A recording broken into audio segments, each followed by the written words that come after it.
ang tungkol dito sa babaeng isinilid sa garapon. Alright? Di ba nung una, ang mga sinasabi ng kanyang mga kapwa troll ay mga supporters ni PRRD. O sabi nga natin, baka ang sisihin nila ay si Inday Sara, ang Inday Sara tayo. Alam mo yan? Alright. Tayo ang may pakana ng pagkagurgur dito. Pakinggan muna natin, ang pinag-usapan po natin ngayon ay yung vlogger, no, it's not vlogger, yung troll ni Bangag na binisita ng mga bangag din, di ba? Katulad ng ni Castro, di ba, na laging bangag pag nagsasalita, ni Impacta Castro, ni Salamat Kaayo Duroy, di ba, si Virus, sino ba yung mga bumisita doon? But anyway, alright, pakinggan muna natin. So, sa mga hindi nakakalam ng issue, ito po yung ginurgur na binangbangbang yung kanyang Julo sa Caloocan, na kung saan ito yung nagpapakalat o nagpakalat ng mga kasinungalingan laban sa akin, laban kay Inday Sara, alam mo na kung anong pinakalat. Tapos, ayun, sa isang iglap, biglang binawi ang kanyang walang kwentang buhay.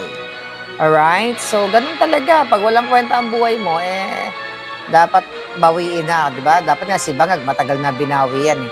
Pakinggan natin ang kanilang latest update. Sabi dyan ng DZRH, mastermind sa pagsilid sa garapon ay tukoy na. Dahil, sabi dito, hindi dahil sa political commentaries, di ba? Kundi dahil sa utang ang nakikitang motibo sa pagsilid sa kanya sa garapon. Okay? Sa pro-bangag o troll, di ba? Ayon kay PNP Chief General Nartates, ito pala itong bobo pala ito si Nartates masalita. Junior, mag-partner na negosyante ang natukoy at tinutugis na posibleng utak sa krimen. Actually, nakakaduda-duda itong mga pinagsasabi niya.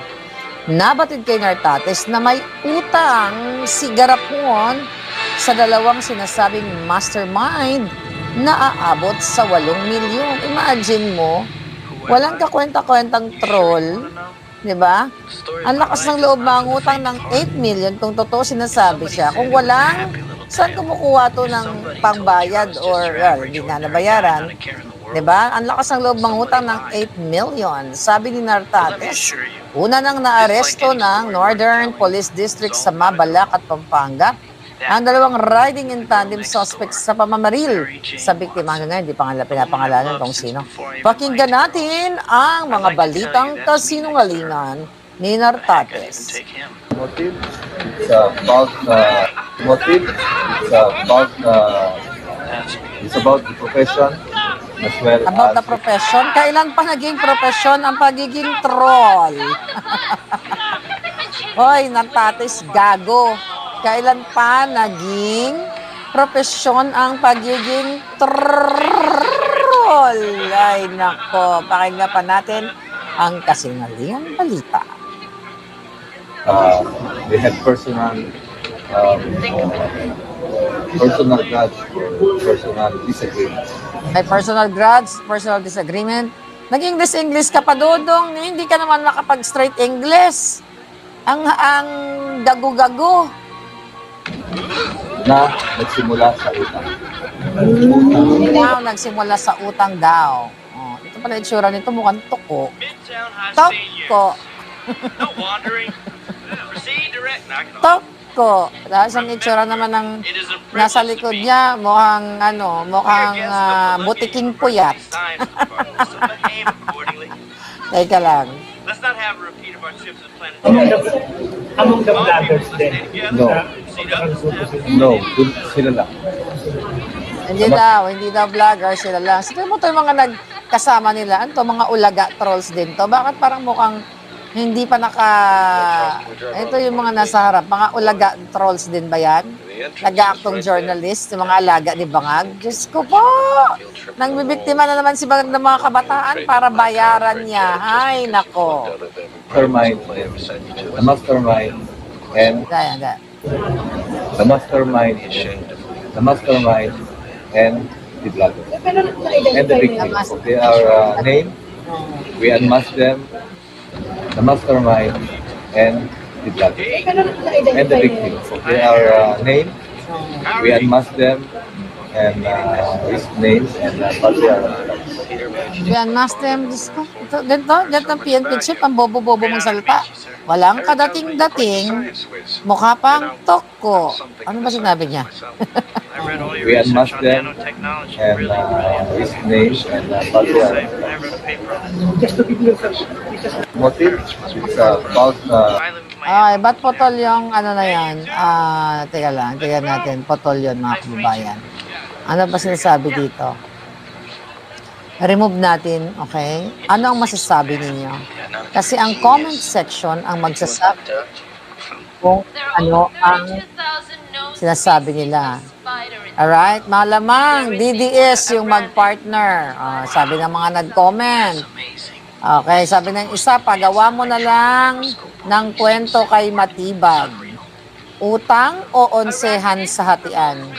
Kaya pala, grabe ang banat sa mga Duterte, malaki pala ang utang, sabi ng comment. Alright, matagal ng tukoy ang suspect, 2024 pa. Yep, kasi may lumabas nga na ang suspect na nakatakip ay nakalagay doon 2024. But anyway, hanggang ngayon hindi nila sinasabi kung sino yung suspect. Kaya alam mo, kwentong kutsero din to, okay? Okay. Sabi ng isa, kwento mo yan sa pagong. Sabi ng isa, nako, kung makaasta si Garapon, parang sino, di ba? Palautang pala. Kami naman dito sa Amerika, palautang din. Di ba, SDS New York, palautang din naman tayo sa Amerika. Nabubuhay tayo sa utang. Kasi pag wala kang utang, wala kang credit. Ayan. Wala kang credit. Yeah. Onsihan yan, palusot kayo, ha ha ha. Kaya mo nakakatawa yung mga comments, oh. Anyway, sabi ng isa, himala si Chief nang nagsalta, hindi na si John Vic. Support. Alright, so anyway, mga kababayan, yun. What is my take? Okay? Ano ang take natin dito? O, kumusta na yung mga nagko-connect dito sa amin? Sa amin ng mga Duterte supporters, di ba?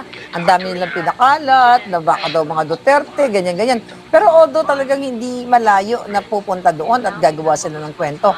Pero by just listening to this talk ko, mga kababayan, sinabi niya, natukoy na nila yung mastermind. Asan yung masterminds? Two masterminds daw eh. Nasaan yung masterminds? Saan? Yung dalawang nahuli nila, di ba? Hindi nga maiparada yun eh. Hindi lang maiparada kung sino yun. Hindi ka natin alam kung sino yun. Madali lang manghuli. O, kunyari, magsuot ka ng kulay dilaw, ha? Ganyan-ganyan, suot ka. Babayaran na lang kita ng 5,000. Magsuot ka lang, mag-acting ka na lang kasi hindi naman kita ipapakita sa media eh. Para lang, kunyari, may nagawa yung police na nahuli na namin yung suspect dun sa babaeng nailagay sa garapon. My take, alam mo yun, hindi nagsasabi ng totoo tong PNP. Kailan nga ba nagsasabi ng totoo ang mga kampo ni Bangag? Right? Hindi naman sila nagsasabi ng totoo. Ako nakikita ko dito, ang assessment ko dito, gumagawa lang sila ng kwento para kunwari solve na yung problem. But feeling ko, ang gumurgur dyan at nagsalid-silid sa garapon, pwede ako magkamali. Okay? Isa doon sa mga, isa, dalawa, tatlo doon sa mga pumunta sa lamay niya. Right? Feeling ko lang. Di ba? Sinasabing 8 milyon, kasi may lumabas na una, nagka-onsihan daw, di ba? Sa hatian. Na about 2.5 million, di ba? Nalala niyo yun? Ang unang lumabas na mga text messages na may problema sila sa hatian na 2.5 million. Pero kung titignan mo, hindi yun naman to kilala hanggang hindi siya na. Di ba, nakilala nyo lang to nung namatay siya. Hindi siya sikat, okay, na vlogger, kasi hindi naman siya vlogger, troll siya, attack dog siya. Okay? 8 million na utang, that's how much? Di ba? 25, ilan na ba ngayon ang dollar natin? Computer lang natin. Thanks. Okay, 8 million daw ang kanyang utang, sabi ni Nartates. Alright? Natukoy na raw nila pero wala silang maipakita kung sino yung natukoy. So, ghost na naman ito. My goodness. Alright, tignan natin. 60 na lang. Okay? So, that's what $133,000 US dollars.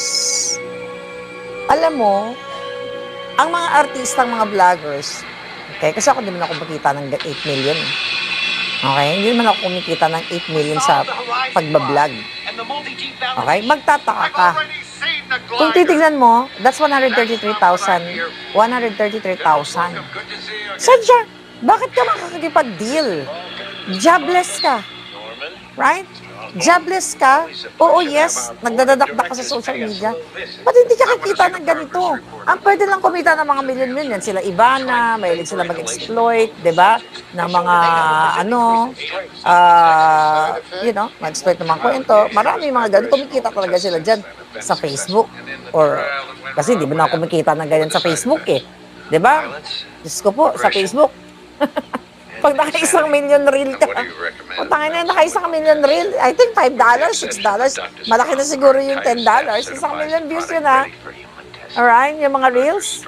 Pero ito, walang trabaho. Tapos sabi na nag-utang ng 8 million. Bago ka pa utangin ng isang tao, may nakikita siya na may capacity ka para makapagbayad ka. Kinonvert ko sa US dollars. And this is $133,000 US dollars. Walang troll nakikita ng $133 or 8 million sa isang buwan, sa kalating buwan, isang taon, na hindi ka naman nagbabiral, na hindi ka nga kilala hanggang sa namatay ka. Siya kukuha ng 8 million na inutangan niya for the business. At ang sinasabi nila tas about profession, uy, putang ina mo ka Nartates. Hindi profesyon ang troll, ang pagiging troll. Alam mo ba ang ibig sabihin ng profesyon? Trabaho ba yung pagiging troll? Di ba saan siya kukuha ng mga kababayan? Saan siya kukuha ng 8 million na para mangutang siya? Oy, pautang ako ha. Di ba? Lalo na sa Pilipinas. Kung sino man, okay, ang tawag dito, sino man ang, kunyari, na negosyante. Kunyari ikaw, Julius, okay? Mangungutang ako sa'yo kasi may negosyo ka. Julius, pautangan ng mga paninda mo dyan. Magbibenta ako ng mga kipay ng mga... mga fake na kipay ng mga jalpot. Kunyari, yun ang tinda mo. Wala lang for the heck. Pero pautangan mo ng kamakamadang kipay dyan ng mga pekenes at ibibenta ko halagang 8 million. Unang-una, Julius, Dance, bago mo ako pautangin. Okay, ba ito pa rin lumalabas? Okay. Dali lang ha. Hi, sweetie. You're just in time for dinner. Okay, here we go. I don't feel Bago mo ako pautangin, titiyan mo kung may capacity ako magbayad. Alam ka naman pautangin mo ako. Kahit naman sa kapitbahay natin, di ba, pag pinangutang mo yung kapitbahay mo, kahit sa tindahan ka lang, alam mo na wala itong trabaho, paano kanya babayaran? Right? Kahit kasi natin, pautangan muna ng sardinas. Ganyan-ganyan. Nalala ko tuloy dati, umutang ako ng sardinas, hindi ako pinautang. Hindi ba? Hindi pala sardinas. Ano ba? No, hindi pala sardinas yung inutang ko. Inutusan pala ako mangutang. Putang ay nalala ko tuloy. Ayan ha. Meron isang tao, ito kwento ko lang. High school ako to. Okay? Nakitira sa bahay namin, mga kunyeta. O ha, ito ha, babalikan ko yung nakaraan. Nakitira. I was young, siguro first year, second year high school ako. Inutusan niya ako na mangutang doon sa kamag-anak namin. Magkakamag-anak naman.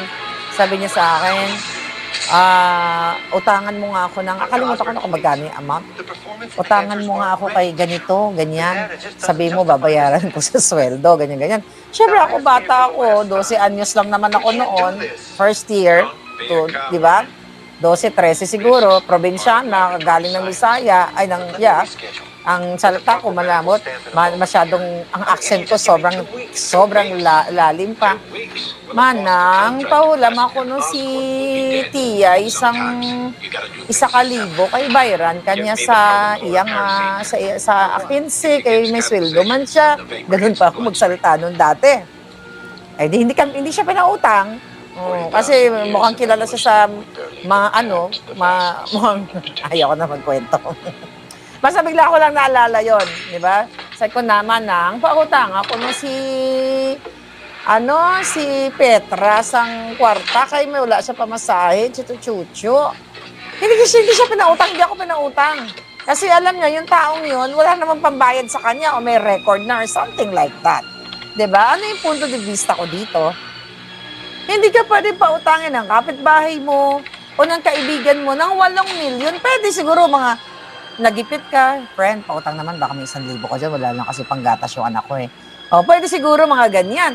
Pero friend, pautang naman ng 8 million o 1 million o 500,000 o 100,000 na wala ka naman nakikita doon sa tao na capacity to pay. So ako, nakikita ko dito, possible na talagang totoo yung lumabas na onsehan. Saan siya kukuha ng pera? Sige nga. Actually, wala namang kwentang tao. Kung pwede nga lang, tignan natin yung BIR niya. O, kung pinabubuksan niya ngayon, ito natin sa challenge. Pinabubuksan niyo, di ba, ang tax record ni Inday Sara, ni Man Scarpio. And now, pinag-iinitan niyo yung mga vloggers dati na sinisingil niyo. I don't know, ano yung sistema dyan sa Pilipinas.